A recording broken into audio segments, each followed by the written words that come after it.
Kami ay kabalikan.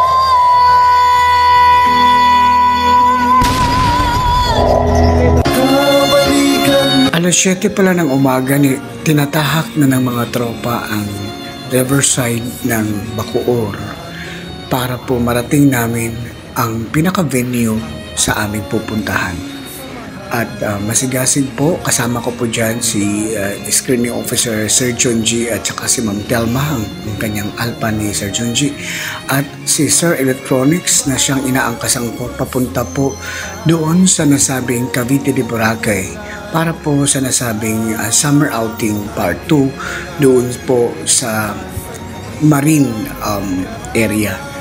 And mabilis po ang takbo ng mga tropa, kaya po hirap na hirap akong huminga dyan dahil sa bukod po sa zigzag ang dinadaanan namin, napakabilis po magpatakbo ang mga tropang to. Kaya po minabuti ko na lang po na i-voice over na lang po ang nangyayari kasi po ang lakas po talaga ng hangin dyan. Anyway, it's a happy problem dahil po dahil sa kabilisan po ay mabilis din po namin narating yung aming ino-ocular inspection na place para po sa venue ng nasabing outing. At kasama po namin sa outing na yan, ang kasama po namin ay sila Sir Supremo, ang mga taga-Esperanza. And of course, may mga ibang individual po na officers na nag-pledge na sasabay din po sa nasabing outing. Ganun pa man mga katropa, abangan po natin ang kabuo ang travel na to dahil may mga twist po kasi ito eh. Pero anyway, tapusin natin ang video and then mag-comment kayo sa baba. Alright, thank you so much and enjoy watching.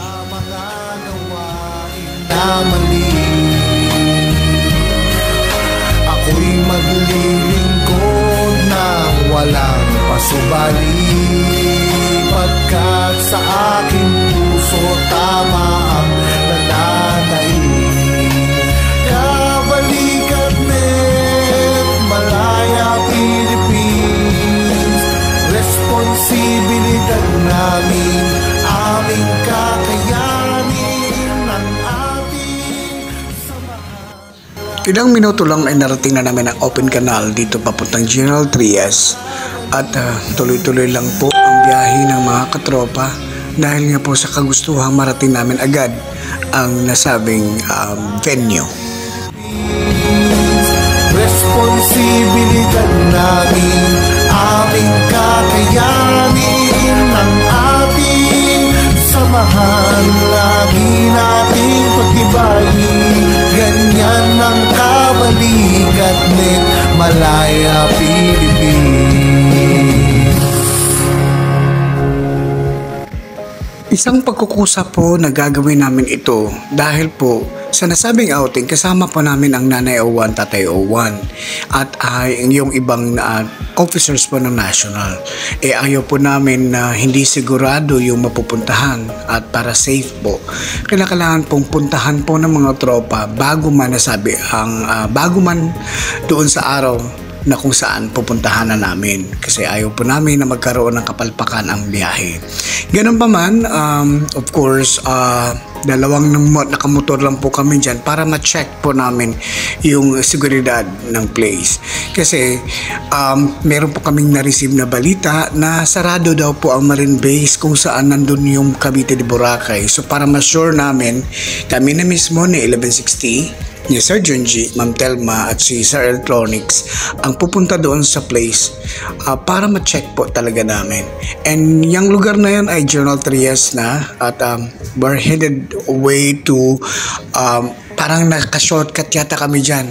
Yung pala, shortcut long cut. Kasi ang ending niyan, lumabas kami ng papuntang 13. Tapos 13, liliko na naman kami papuntang Nangay. So, sabi nga, it's a long cut dahil sa mahaba-haba yung lugar. Pero mabilis naman kasi di ganong traffic. Anyway, ito na po ang mga sumusunod na mga eksena.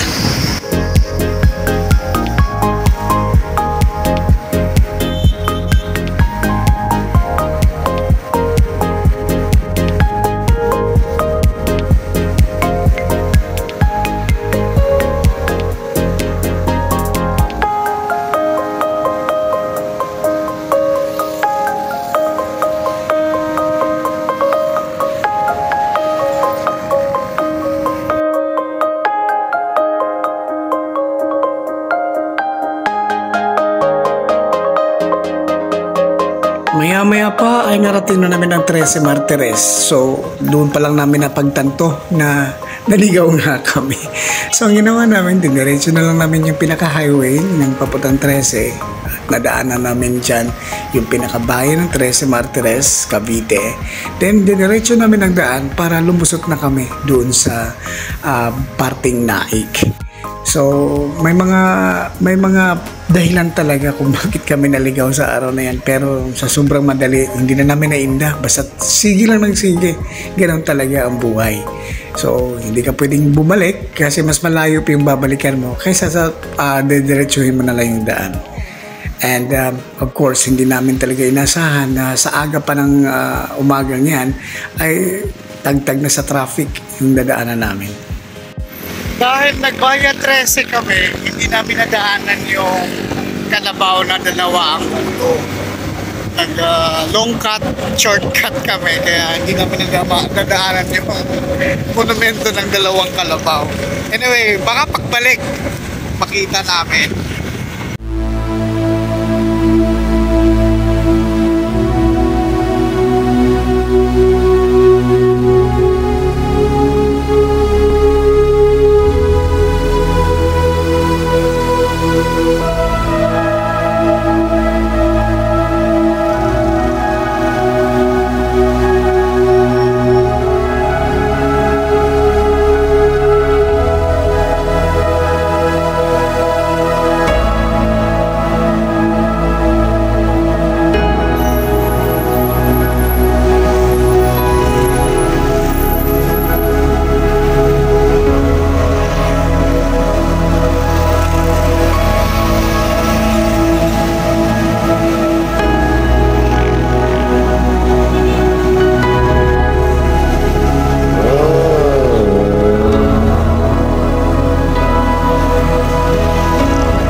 Maya-maya pa narating na namin ang bayan ng Sapang, Ternate. Ito po yung pinaka lower ground bago namin aakyatin yung bundok. So tuloy-tuloy lang po ang biyahe ng mga katropa.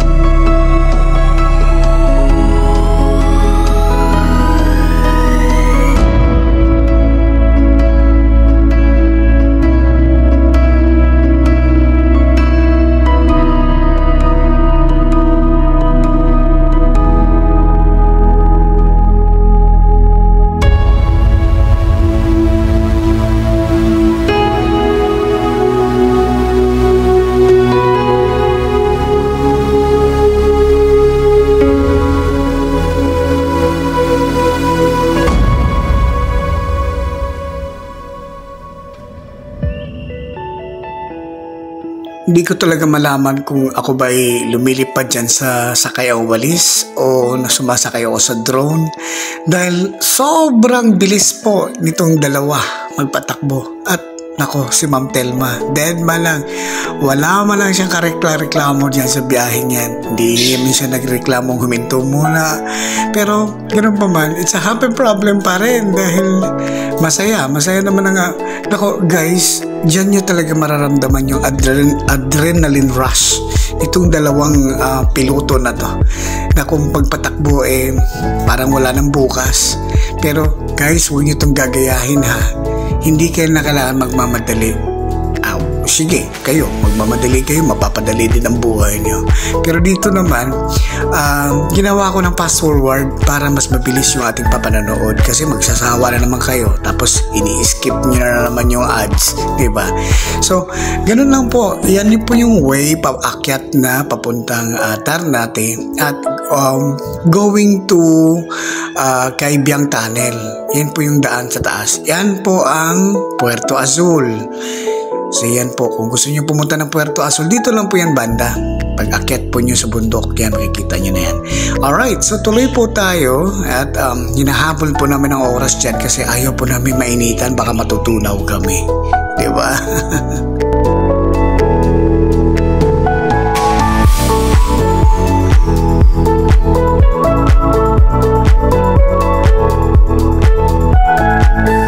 Mabuti na lang, isang eksena ang nagpapatigil sa amin para mapanood yung ating mga kapatid. Yan po. Yan po yung mga kapatid nating mga monkey na nakikita po along the way. At guys, bawal po silang pakainin ha. Pag kayo napadaan dito sa lugar na to, bawal po silang pakainin kasi mamimihasa po yan. Meron po silang environment na doon sila kakain kasi yan, gubat po yan. Yung mga monkey yan, talagang lumalabas yan kasi nasanay sila na pinapakain sila ng mga riders. Pero bawal po pakainin ang mga yan. And may oras po yan sila na pinapakain po ng mga LGU dyan. Pero dito, isang attraction po yan na kung saan marami po ang namamangha. Kasi ano po yan, by colony po yan sila. May mga leader po ang mga monkey yan. Dumiretso na kami sa Kaibyang Tunnel para po maghanap ng Plan B. Kasi doon po sa aming pinuntahan na Marine Base, sarado po talaga. So na-confirm namin na sarado yung Cavite de Boracay dahil may balikatan po, training po ng mga sundalo doon. Kaya Plan B agad. Ganun naman talaga ang katropa eh. Pagpalpak ang unang plano, Plan B agad. So binaybay namin ang daan papuntang Kaibyang Tunnel at lumusot na kami doon sa papuntang Patungan Beach.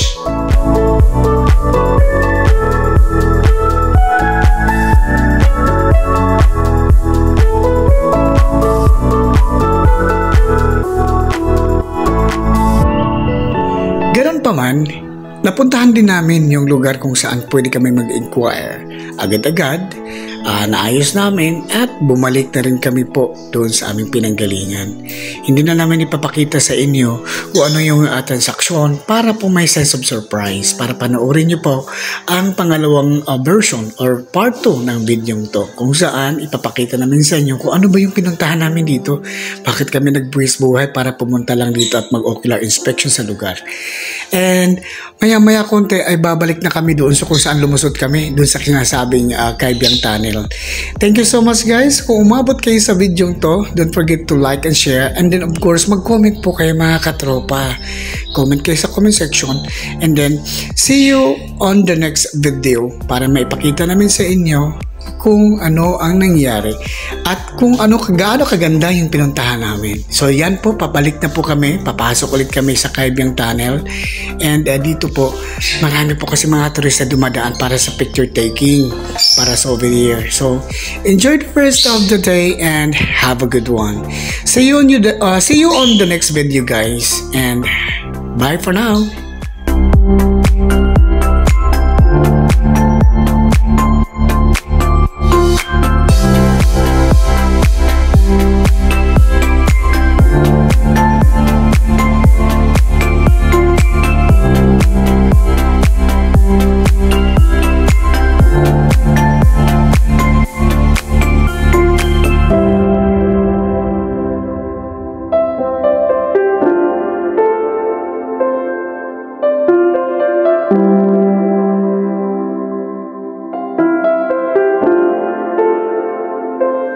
Wait, there's more. Dahil napagod po ang ating screening officer, dumaan kami dun sa pinsan niya dito sa isang farm ng mga manukan.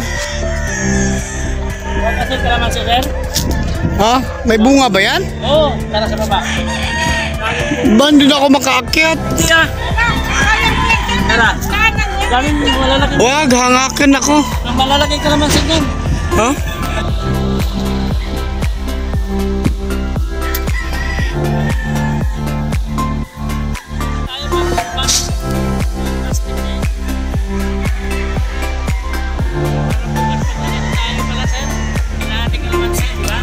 Pwede. Bigas na yun din, malit lang.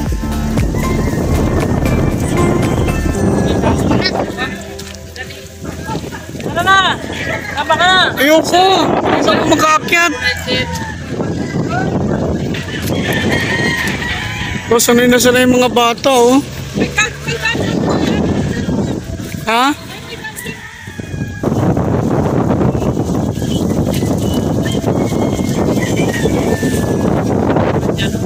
Ang bilis nila, oh. Ang bilis nila nakababa. Mamaya pag-akyat yan. Eh.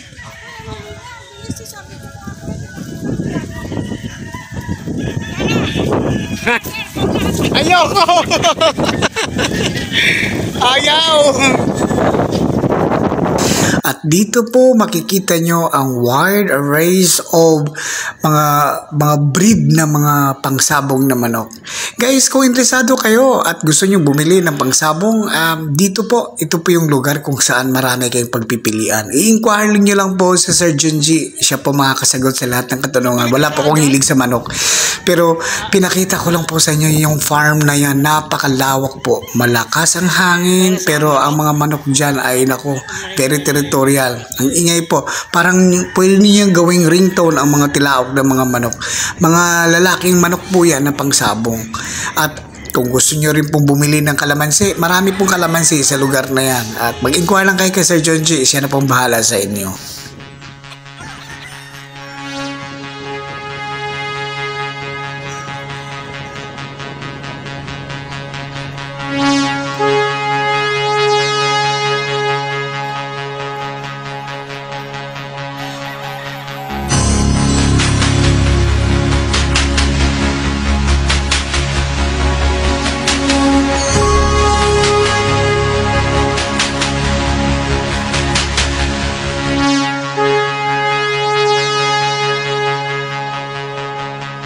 Mga malilit pa rin.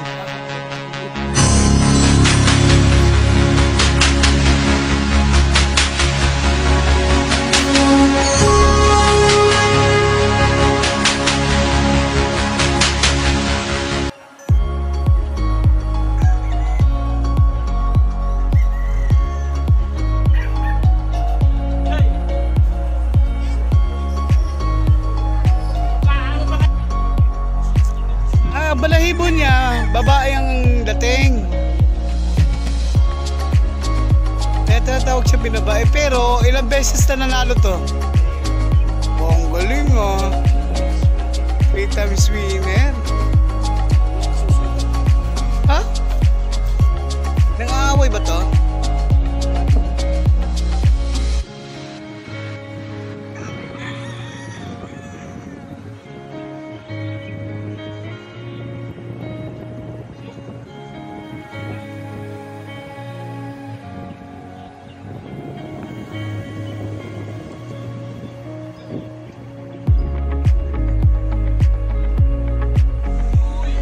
Of course, pagkatapos sa may papahinga ay tuloy-tuloy ulit ang biyahe. Of course, may dala kami. Ang kagandahan kasi pag pumunta kasi ganitong lugar, guys, meron ka talaga mabibitbit. Ewan ko ba, bakit ganito na lang talaga ang Pilipino? Nangingibabaw talaga yung hospitality. And yeah, narating din namin, guys, ang monumento ng kalabaw na dalawa ang ulo. Diyan po, parting Naik. Di ba?